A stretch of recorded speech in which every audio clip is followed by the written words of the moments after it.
බලන්න පුතේ මෙතන තියෙනවා 2x ඍණ 5 කුඩා හෝ සමානයි 9 අසමානතාවයේ තුත්ත ගන්න දන්නේ කියලා මොනවද කියලා හොයන්න කියලා. ඒතර ඕගොල්ලන්ට හරිම පට්ට ලේසි වැඩක් කරන් තියෙන්නේ 2x ඍණ 5 කුඩා හෝ සමානයි 9 කියලා ලිව්වා. මේ ඍණ 5 එහා පැත්තට යනකොට ධන 5ක් වෙනවා. එතකොට 2x කුඩා හෝ සමානයි 9 එකතු කිරීම භාගය තමයි අසමානතාවය කොටින් එහා පැත්තට ගියාට පස්සේ අපිට ලියන්න පුළුවන්. ඊට පස්සේ ඒ දෙන්න 9යි 6යි එකතු කරනවා 14යි මේ පැත්තේ 2x වෙනවා. හරි. දැන් දෙපැත්තම දෙකෙන් බෙදන්න තියෙන්නේ. බෙදුවා. x කුඩා හෝ සමානයි 7යි.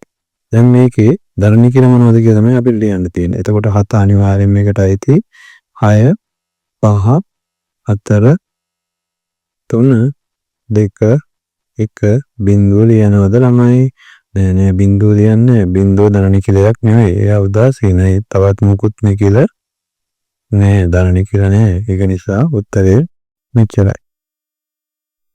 වීඩියෝ එක හොඳයි නම් අපිව subscribe කරගෙන යන්න.